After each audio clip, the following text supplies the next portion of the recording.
आज मीटिंग हुई है, उसमें चर्चा का विषय लोकसभा में भी 16 घंटे, राज्यसभा में 9 घंटे ये तय हो चुका है। सदन में गरिमामय कोई चर्चा करना नहीं चाहते, तथ्यात्मक कोई बात करना नहीं चाहते और ये कांग्रेस का और खास करके नेता प्रतिपक्ष का आचरण और व्यवहार एक जैसा बन चुका है। पाकिस्तान जो आतंकवादी देश है, जो आतंकवाद की सारी घटनाएं वहां से हो रही है और जिस प्रकार से सेना ने उसका मुंह तोड़ जवाब दिया है, ये ऑपरेशन सिंदूर बहुत ही सराहनीय रहा, जबरदस्त रहा। जितनी तारीफ की जाए उतना कम है। जितनी संवैधानिक संस्थाएं हैं सबका तिरस्कार करना, अपमान करना, सबको शंका के घेरे में खड़ा करना, ये कांग्रेस का स्वभाव बन गया है। और कांग्रेस के राजकुमार अपने आप को राजा ही नहीं महाराजा समझते हैं। उनके दिमाग में जो चीज आई वो बोलते हैं और वो सोचते हैं कि यही सही है। संसद के मानसून सत्र का आगाज हो चुका है। कई मुद्दों को लेकर के सत्ता पक्ष और विपक्ष आमने सामने अभी से आज पहले ही दिन ही हंगामा देखा गया। हमारे साथ राजगढ़ से सांसद रोडमल जी हैं। आप ये बताइए कि आज जो देखा गया वो बड़ा ही हंगामेदार सत्र शुरू रहा और विपक्ष ये आरोप लगा रहा है कि हमें तो बोलने ही नहीं दिया जा रहा है। राहुल गांधी कह रहे हैं कि ये नेता प्रतिपक्ष को अधिकार होता है, उस अधिकार से आपकी पार्टी जो है और जो सत्ता पक्ष है वंचित कर रहा है उन्हें। देखिए, ये कांग्रेस का और खास करके नेता प्रतिपक्ष का विचार और व्यवहार और आचरण कितना नीचे गिर चुका है, सारा देश देख रहा है।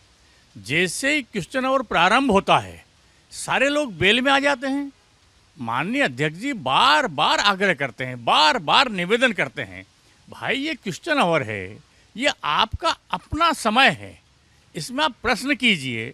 हाँ, आप जो चर्चा चाहते हैं, जो भी आप बात कहना चाहते हैं, उसका आप जो है सिस्टम के हिसाब से रखिए, उसकी चर्चा होगी। एडवाइजरी कमेटी में वो सारा जाता है, चीज़ें रखी जाती है और जो है, लेकिन कांग्रेस समझने के लिए तैयार ही नहीं है। वो बहस चर्चा करना चाहते ही नहीं, केवल बाहर आकर के बहस करते हैं, बाजारू बहस करते हैं। सदन में गरिमामय कोई चर्चा करना नहीं चाहते, तथ्यात्मक कोई बात करना नहीं चाहते और ये कांग्रेस का और खास करके नेता प्रतिपक्ष का आचरण और व्यवहार एक जैसा बन चुका है। जब प्रधानमंत्री आज मीडिया से मुखातिब हुए तो उन्होंने कई मसलों पे जो है एक आशावादी नज़रिया रखा। जैसा कि आप कह रहे कांग्रेस बाजारू जो है बहस करती है, लेकिन उन्होंने कहा है कि देखिए हम ऑपरेशन सिंदूर को लेकर के कहा कि बहुत ही कम समय में हमने जो है जिस तरह से उस पर काबू पाया। साथ ही साथ नक्सलवाद को लेकर के कहा कि एक नया सूरज देखा जा रहा है कि नक्सलवाद की जो रेड कॉरिडोर जोन है वहाँ पे देखने को मिल रहा है।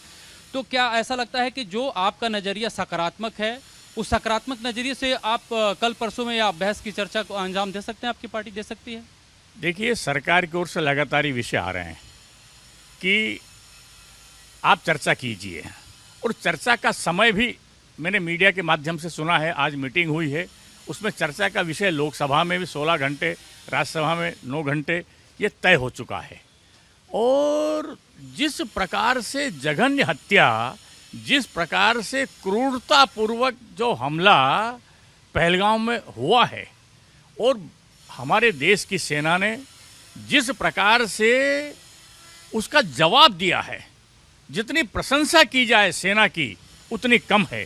देश का सीना चौड़ा किया है, देश का गौरव बढ़ाया है और पाकिस्तान परस्त और ख़ास करके पाकिस्तान जो आतंकवादी देश है, जो आतंकवाद की सारी घटनाएं वहाँ से हो रही है और जिस प्रकार से सेना ने उसका मुंह तोड़ जवाब दिया है, ये ऑपरेशन सिंदूर बहुत ही सराहनीय रहा, जबरदस्त रहा। जितनी तारीफ की जाए उतना कम है। भारतीय जनता पार्टी लेकिन विपक्ष जो है, जब सर्वदलीय बैठक हुई थी उससे पहले इंडिया गठबंधन की बैठक हुई तो वो लोग डोनाल्ड ट्रंप के बयान को लेकर के बहुत ज़्यादा जो है उत्तेजित दिखाई दे रहे हैं। आप लोगों की तैयारी है कि डोनाल्ड ट्रंप को लेकर के जब बात होगी तो आप लोग क्या जवाब देने वाले हैं? देखिए, केवल मैं और आप ही नहीं, सारा देश, और सारा देश ही नहीं सारी दुनिया डोनाल्ड ट्रंप आजकल क्या बोल रहे हैं।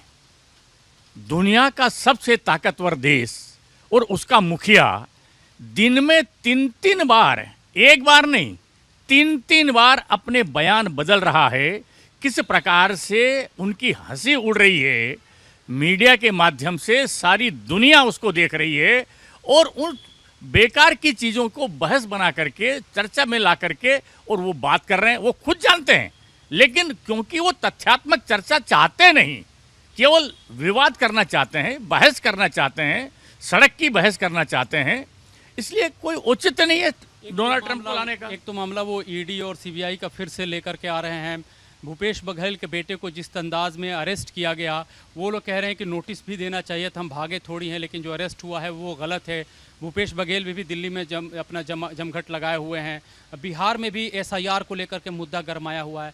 क्या इन दोनों मुद्दों को लेकर के आप लोगों को कोई जवाब देने में चिंता है, या आप लोग भी उसी तरह से आक्रामक हैं कि इस पर हम और आक्रामक जवाब देंगे? देखिए, ना हमारे दिमाग में कोई चिंता है, ना कोई आक्रामकता है। जो है सो है।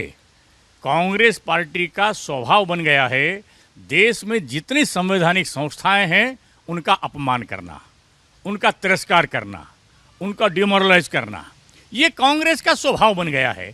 और इसलिए चाहे सीबीआई होगा, चाहे चुनाव आयोग होगा, चाहे जितनी संवैधानिक संस्थाएं हैं, सबका तिरस्कार करना, अपमान करना, सबको शंका के घेरे में खड़ा करना, ये कांग्रेस का स्वभाव बन गया है।